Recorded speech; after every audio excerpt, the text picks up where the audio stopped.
There was a time when Tampa Bay was the crown jewel of Florida's empire, the city that couldn't lose. Developers were breaking ground faster than the concrete could dry. Politicians were cutting ribbons so often it started to look like confetti raining from heaven. And every week, another moving truck rolled in from up north, carrying families chasing a dream they were told would never die. But now, those same highways are running in reverse. For the first time in years, more trucks are leaving Tampa Bay than arriving.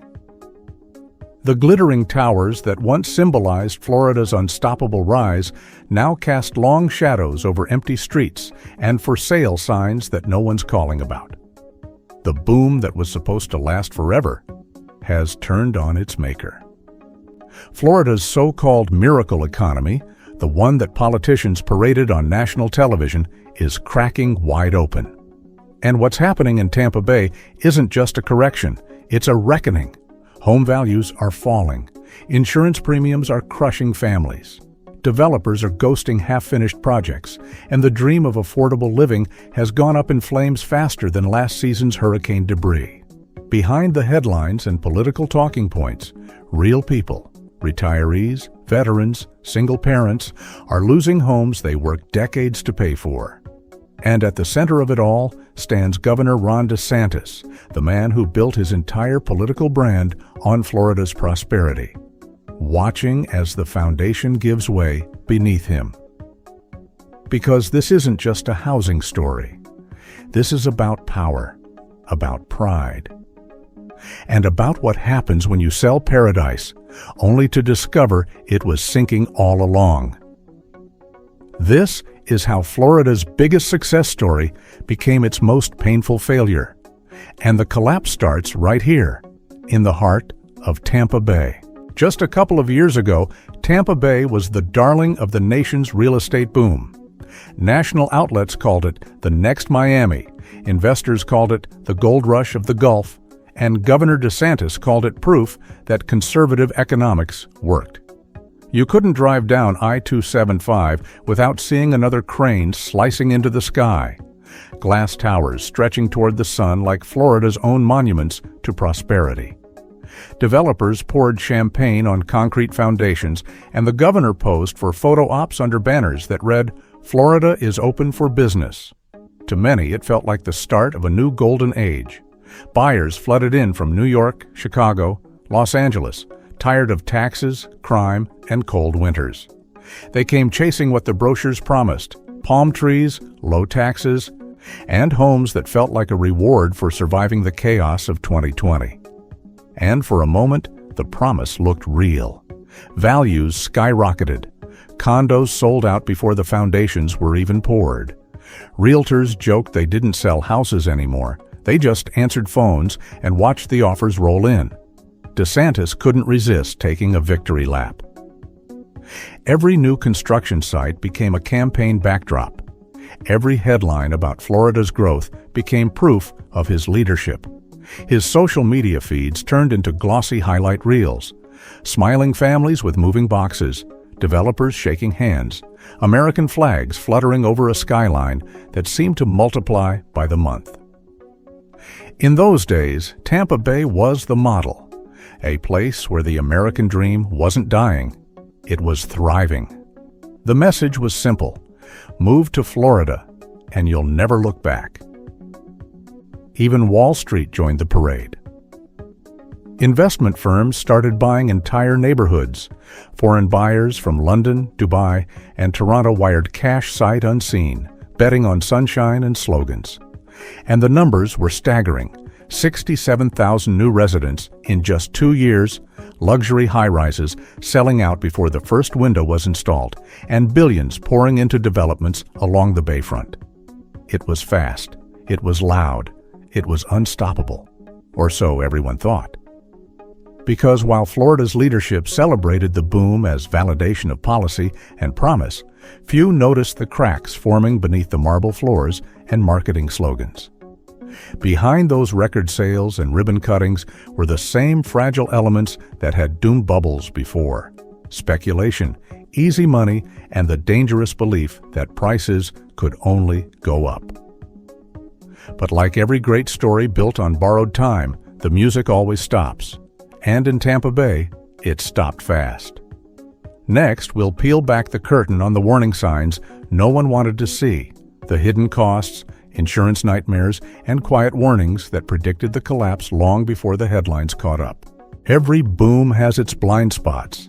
And in Tampa Bay, they weren't just small cracks. They were gaping sinkholes waiting to swallow the whole dream. By early 2024, the headlines were still glowing. But the numbers underneath told a darker truth. Insurance rates were rising faster than property values. Condo boards were holding emergency meetings behind closed doors. And homeowners were whispering the same words you never want to hear in paradise. We can't afford this anymore. Some condo associations couldn't find coverage at any price. After back-to-back hurricane seasons and years of deferred maintenance, insurers began fleeing Florida like rats from a flooding ship. Those that stayed jacked premiums so high that average families were suddenly paying $5,000, $7,000, even $10,000 a year, just to keep their policies alive. For many, their annual insurance bill was now bigger than their mortgage. That's not home ownership.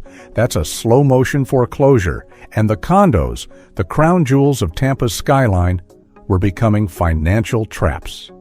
After the Surfside collapse in 2021, new inspection laws exposed what buyers had been ignoring for years: rusted rebar, cracking foundations, and multi-million-dollar repair bills. Special assessments were issued like traffic tickets, $40,000 here, $80,000 there, until even retirees with paid-off condos were forced to sell or drain their savings just to stay compliant. But no one wanted to listen. Developers brushed off warnings, politicians kept cutting ribbons, and local news called it temporary turbulence. Meanwhile, economists quietly started to sound the alarm. They saw it happening before anyone else, a dangerous cocktail of speculation and debt. International investors were flipping pre-construction contracts before the buildings were even finished. Flippers were selling to other flippers. Entire floors of luxury towers were being bought and sold without a single resident ever moving in. It was a financial chain reaction waiting for the first spark. And that spark came in the form of fear. When insurance companies pulled out and interest rates climbed, the buyers vanished. But the developers didn't stop building. They couldn't. By the time anyone realized what was happening, Tampa Bay had gone from shortage to surplus. Neighborhoods once starved for inventory were suddenly overflowing with for sale signs. Open houses started offering free lunch just to get people through the door. What was once a seller's paradise turned into a buyer's ghost town almost overnight. But the worst part? It wasn't just numbers falling, it was confidence. And in real estate, confidence is everything. Once buyers lose faith, the crash doesn't stop until every illusion of safety is gone. And that's exactly what came next. Because when the market's heart stops beating, it doesn't happen all at once. It fades. One neighborhood, one foreclosure, one empty condo at a time. Up next, Section 4. The inventory explosion and demand collapse, where the numbers start to bleed, the panic spreads, and the Florida dream turns into a clearance sale. It started quietly. A few more listings here, a few longer closings there. But by mid-2025, the signs of collapse were everywhere. Literally. For sale. For sale. For sale. Street after street, window after window, like a chorus of desperation echoing across Tampa Bay. 19,000 homes now sit on the market, the highest level of supply the region has seen in more than a decade. That's an 80% surge in inventory, almost double the normal level for this time of year. And behind every one of those listings is a family trying to escape before the next drop hits. The numbers tell the story better than any headline. Hillsborough County down 3%. Pasco County down 4%. Pinellas County down nearly 6% in a single year. And some beach zip codes have fallen more than 10. That's not a correction. That's an implosion wearing a friendly smile. Realtors who once bragged about bidding wars now whisper about price cuts. Open houses sit empty. Buyers tour 5 homes, nod politely, and say, "We'll wait." And that sentence, "We'll wait," is death to a market built on confidence. When buyers stop believing prices will rise, the machine stalls. Sellers panic, slashing listings below appraisal just to get out. Appraisers follow suit, pulling values down even further. Banks tighten lending, and the cycle feeds on itself until nobody wants to touch real estate at any price. For the first time in years, Tampa Bay is a buyer's market, not because it's affordable, but because nobody wants in. The average home now sits for 79 days before going under contract, compared to a national median of 49. That's not a slowdown, that's a stall. The same moving companies that were overbooked with inbound shipments in 2021 are now loading trucks headed north, west, anywhere but here. They say business is still booming, just in the opposite direction. But here's the part that's hardest to swallow. This inventory surge isn't just numbers, it's people giving up. Families forced to sell after layoffs, retirees fleeing rising costs, landlords drowning in taxes, insurance, and HOA fees they can't pass on to tenants. Each sign in the yard is a story, and together they spell one word: exodus. The market that was once unstoppable now feels like it's in free fall. And as the supply keeps building, the psychology shifts from optimism to pure survival. Nobody wants to be the last one holding the bag. But if you think this is just about overbuilding or a few greedy investors, you're missing the real villain in this story. Because what's destroying Tampa Bay isn't just falling prices. It's the one bill nobody planned for. When you talk to the families who built their lives in Tampa Bay, most don't mention Wall Street or interest rates or politics. They talk about the same thing: the bills. Because nothing kills the dream of home ownership faster than the letter that shows up in the mail with a new insurance premium. A few years ago, the average Florida homeowner paid roughly $2,000 a year for insurance. Today, that same coverage can cost $5,000, $7,000, even $12,000. And that's if you can get coverage at all. Some carriers have simply walked away. They call it exposure management. Homeowners call it abandonment. When you combine those premiums with surging property taxes, HOA dues, and mandatory storm assessments, the cost of living in paradise now rivals Manhattan. Middle-class families are maxing out credit cards just to keep roofs over their heads. Retirees are pawning jewelry to cover special assessments for building repairs they didn't cause. And condo owners? They're living a nightmare. After the Surfside collapse rewrote state safety laws, every coastal tower had to prove it was structurally sound. What those inspections revealed was shocking. Years of hidden corrosion, ignored maintenance, and million-dollar repair bills. Associations had no choice but to pass the costs on to owners, sometimes demanding $50,000 to $100,000 per unit. For older residents on fixed incomes, that wasn't a bill. It was a verdict, so they're walking away, abandoning condos they can't sell because buyers won't touch a property with uninsurable risk. Those empty balconies now hang like broken promises above the bay. This is the cruel irony. Tampa Bay isn't collapsing because people stopped wanting to live there. It's collapsing because they can't afford to. The same sunshine and salt air that drew millions are now the very forces eroding their foundations. Each hurricane, each flood warning, each new climate report sends insurers further into retreat and homeowners deeper into panic. And as premiums rise, the dominoes fall. Real estate transactions freeze. Developers halt projects. Banks start downgrading portfolios. Local governments lose tax revenue. And before long, what began as a financial problem becomes a social one. You see it in grocery stores, in school parking lots, in the tone of local talk radio. People whispering that maybe it's time to leave. The paradise they bought into now feels like a trap. And every month, another moving truck quietly heads north on I-75. But money isn't the only casualty. Because this financial collapse didn't just wreck budgets, it shattered trust. Trust in leadership, in policy, and in the promise that Florida was different. For years, Ron DeSantis built his empire on 3 words: Florida is winning. And for a while, it looked true. His approval ratings rose with every property value. Each new development was framed as proof that conservative governance could outperform the nation's blue state model. He wasn't just governing, he was branding. Every crane on the skyline was campaign footage.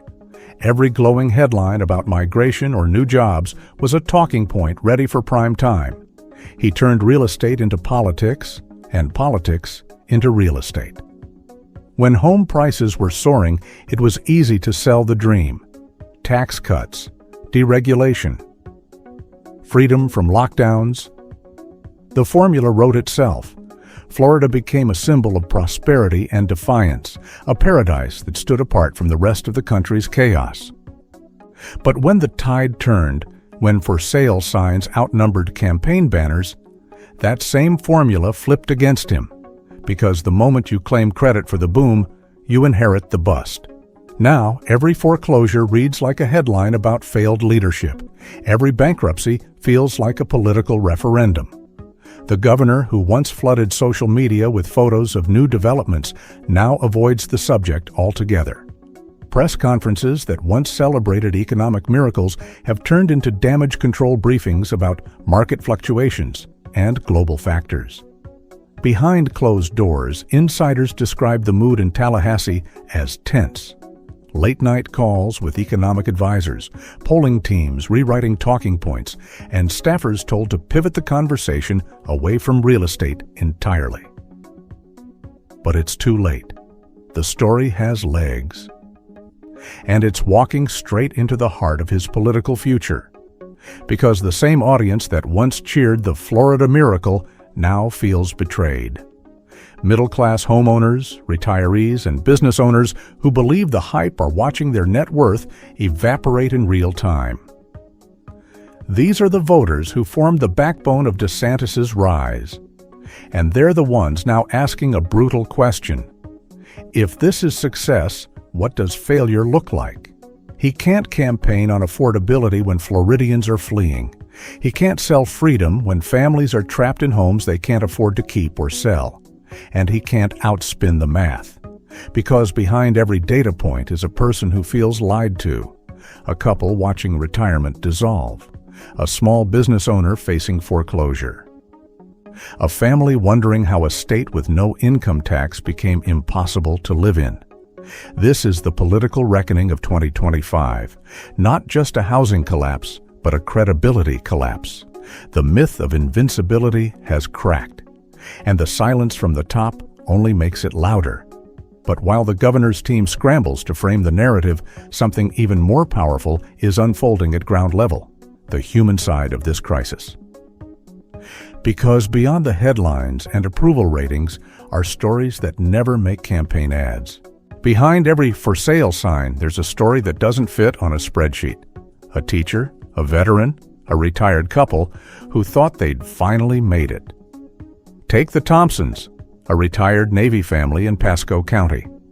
They bought their dream home in 2021, just outside Clearwater. 3 bedrooms, a screened-in porch, a patch of palm trees that caught the morning light. They called it the Forever House. Now, 3 years later, they can't afford the insurance premium, $9,600 a year, and the roof needs replacing. Their HOA just voted on a special $40,000 assessment for structural updates. They don't qualify for a loan, and selling would mean taking a $60,000 loss. So they're stuck, trapped in paradise. Then there's Melissa, a public school teacher in Hillsborough County. She and her husband stretched to buy a townhome at the height of the boom, convinced by every headline that Florida only goes up. Their mortgage payment hasn't changed, but everything else has.